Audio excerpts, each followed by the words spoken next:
Sulekha office से जब घर पहुंची तो देखा आशीष ने रो रो कर पूरा घर सिर पर उठा रखा था।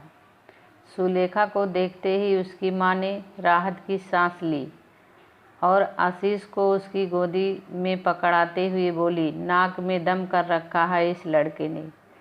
आरोही 1 मिनट के लिए भी चैन से नहीं पढ़ पाई है। सुलेखा बिना कुछ बोले आशीष को गोद में लिए बाथरूम की ओर चली गई। सुलेखा ने चाय का पानी चढ़ाया और खड़े खड़े सब्जी काटने लगी। इसके बाद चाय पीने के साथ सुलेखा आशीष को सुलाने की कोशिश करने लगी। आशीष के नींद में आते ही सुलेखा की आंखें भी झपकने लगी थी। तभी मम्मी कमरे में तूफान की तरह घुसी और बोली, सुलेखा थोड़ी बहुत मेरी भी मदद कर दिया करो। मेरे जीवन में भी तो सुख ही नहीं है। पाले बच्चे की जिम्मेदारी उठाओ, फिर उनके बच्चों की। सुलेखा बोली, अरे मम्मी, आशीष को सुलाते सुलाते नींद लग गई थी। आशीष को सुलाकर सुलेखा रसोई में घुस गई और पापा मम्मी के लिए परहेजी खाना, आरोही के लिए हाई प्रोटीन डाइट और खुद के लिए भी दोनों में से बच जाए। जब सुलेखा रात की रसोई समेट रही थी तब तक आशीष उठ गया था। सुलेखा की रोज की यही दिनचर्या बन गई थी।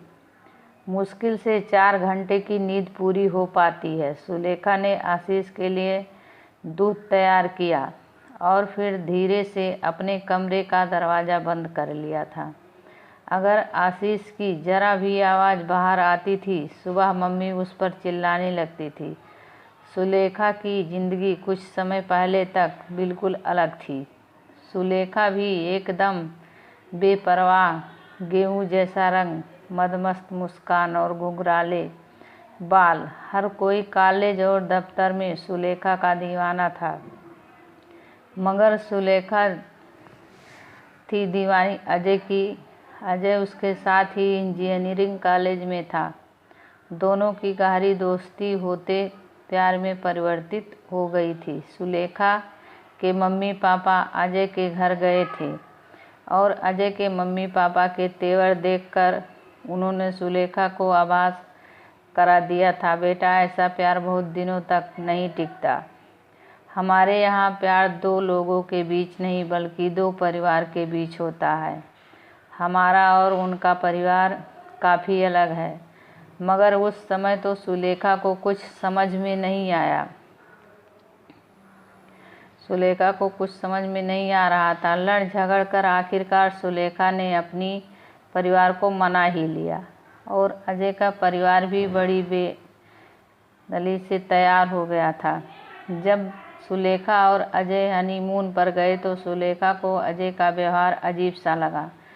सुलेखा पुरुष स्त्री के रिश्तों से अभी तक अभिज्ञ थी। अजय न जाने क्यों प्रेम कीड़ा के दौरान हिंसक हो उठता था। सुलेखा पूरी तरह संतुष्ट भी नहीं हो पाती थी और अजय मुंह फेर कर सो जाता। हनीमून से वापस आकर भी अजय के व्यवहार में कोई परिवर्तन नहीं आया। सुलेखा को समझ नहीं आ रहा था कि वह क्या करे, किससे बात करे। अजय का परिवार तब तक सुलेखा को नीचा दिखाता रहता था और अजय चुपचाप सुनता रहता था। अगर सुलेखा अजय से बात करने की कोशिश करती तो अजय कहता, मम्मी पापा ने हमारी फैसले का सम्मान किया है। आप एक बहू के रूप में तुम्हारी जिम्मेदारी है कि तुम उनका दिल जीत लो। सुलेखा तो एक चक्रव्यूह में फंसकर रह गई थी। दफ्तर के 8 घंटे होते थे जब वह खुलकर सांस ले पाती थी। रात में अजय सुलेखा के शरीर को रोदता और दिन में अजय का परिवार सुलेखा के सम्मान को रोदकर। सुलेखा को एक बात तो समझ में आ गई थी कि चाहे लव मैरिज हो या अरेंज मैरिज, समझौता हमेशा लड़की को ही करना होता है। इस बीच सुलेखा गर्भवती हो गई थी। सुलेखा को लगा शायद अब उसके विवाह की जड़ें मजबूत हो जाएंगी, लेकिन आशीष के जन्म के बाद भी समस्या ज्यों का त्यों बना रहा। अब सुलेखा की जिम्मेदारी और बढ़ गई थी। रात में असीस और घर की जिम्मेदारी और दिन में दफ्तर देखते देखते सुलेखा एक कंकाल जैसी हो गई थी। विवाह के 1 वर्ष में ही अजय सुलेखा के लिए एक पहेली बनकर रह गया था। धीरे धीरे सुलेखा को समझ आ गया था कि अपनी कमजोरी को छुपाने के लिए अजय उस पर हर समय हावी रहता है। सुलेखा भरसक प्रयास करती थी उसकी किसी बात से अजय की कोई ठेस ना पहुँचे, मगर जब एक दिन अति हो गई तो सुलेखा का अपना सामान और आशीष को गोद में लेकर अपने मायके आ गई थी। सुलेखा के मम्मी पापा हक्के बक्के रह गए। पापा तो गुस्से में बोले, पहले अपनी मर्जी से विवाह किया और अब यहाँ आ गई हो। तुम्हारी इन हरकतों का बेटी आरोही पर क्या प्रभाव पड़ेगा? मम्मी बोली, थोड़े दिन रहने दो, देखो ना बेचारी कितनी कमज़ोर हो गई है। मगर जब मम्मी पापा के घर में रहते हुए सुलेखा को 2 माह हो गए तो रिश्तेदारों और पड़ोसियों के कान खड़े हो उठे थे। दिन में पास पड़ोस मम्मी को कहते और रात में मम्मी पापा, सुलेखा को कब तक इस घर में पड़ी रहेगी, अपने घर पर जाओ ना। सुलेखा सब कुछ सुनकर भी अनसुना कर देती थी। उसका घर कहाँ है? कई बार सुलेखा को लगता उसकी स्थिति अभी भी जस की तस ही बनी हुई है। कविता सोचने लगी, इस मायके की रोटी से तो अच्छा ससुराल की सूखी रोटी थी। कम से कम आस पड़ोस और नातेदार कुछ कहते तो नहीं थे, और सबसे बड़ी बात माँ बाप का प्यार भी बना रहता है। यहाँ मायके में सुलेखा अपने वेतन का 75% भाग मम्मी को दे देती थी। मम्मी बड़ी बेदली से लेकर कहती थी, बेटी आजकल महंगाई इतनी है, सब्जी के भाव आसमान छू रहे हैं, पूरा 1 लीटर दूध तो आशीष ही पी जाता है। मम्मी के मुंह से यह बात सुनकर सुलेखा का मन खट्टा हो जाता था। पापा भी जब तक सुनाया करते थे, यहाँ पर रह रही हो इस कारण तुम्हारा निर्वाह हो रहा है, नहीं तो 50,000 में आजकल कुछ नहीं होता। सुलेखा यह बात सुनकर मम्मी पापा को एहसान तले दब जाती थी। कभी मम्मी कहती, सुलेखा आरोही के बारे में सोकर मुझे रात भर नींद नहीं आती है। तुम्हारी जिससे बड़ी बहन घर छोड़ कर बैठी हो, इस लड़की से कौन रिश्ता करेगा? सुलेखा को ऐसा लगता था मानो उसने मम्मी पापा के घर आकर गलती कर दी है। छोटी बहन आरोही भी बिना बात के ही सुलेखा से खिंची खिंची रहती थी। सुलेखा के दिमाग में यह बात बैठ गई थी कि जब तक दीदी सुलेखा उनके साथ रहेगी तब तक उसका रिश्ता नहीं हो पाएगा। आज भी आरोही को लड़के देखने वाले आ रहे थे। सुलेखा जब दफ्तर जाने के लिए तैयार हो रही थी तो मम्मी बोली, आज जल्दी आ जाना, घर के काम में थोड़ी मेरी मदद कर देना। सुलेखा झिझकते हुए बोली, मम्मी आज तो दफ्तर में मीटिंग है। मम्मी गुस्से में बोली, मैं क्या करूं?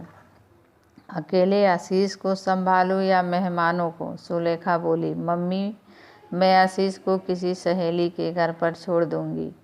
पापा तो लगते हुए बोले, मेरी और तुम्हारी मम्मी की अब उम्र नहीं है छोटे बच्चे की जिम्मेदारी उठाने की। आरोही बोली, देखो दीदी आज अच्छा खासा कमा रही हो, कम से कम एक नौकरानी तो रख लो। खैर दफ्तर जाकर सुलेखा ने जल्दी काम निपटाया और फिर छुट्टी लेने के बाद घर आ गई। घर आकर सुलेखा ने फटाफट पकौड़े तले, हलवा भूना और जल्दी से आशीष को लेकर अपने कमरे में बंद हो गई थी। सुलेखा मेहमानों के सामने पड़ना नहीं चाहती थी। इस बार आरोही की बात बन गई थी। जैसे ही मम्मी यह बात बताने सुलेखा के कमरे में गई तो आशीष एकदम से कमरे से बाहर आ गया। मजबूरी में मम्मी पापा को सुलेखा का परिचय मेहमानों से करवाना पड़ गया। मेहमानों ने जब सुलेखा से उसके घर के और पति के बारे में पूछा तो पापा बात संभालते हुए बोले, अरे सुलेखा तो अभी आपके आने से पहले ही आई है। हमें आशीष से बहुत प्यार है, इसलिए आती जाती रहती है। लड़की वालों की तरफ से लगभग बात फाइनल थी। पूरा परिवार बेहद खुश था। मम्मी सुलेखा से बोली, देखो बेटी, अब तुम अपने घर जाने के बारे में सोचो। सुलेखा, तुम्हारे गलती की सज़ा आरोही को नहीं मिलनी चाहिए। सुलेखा सोच रही थी कि उसके मम्मी पापा इतने पत्थर दिल कैसे हो सकते हैं। उन्हें सब कुछ तो बता चुकी है। आखिरकार सुलेखा ने तय कर लिया था कि वह वापस अजय के घर चली जाएगी।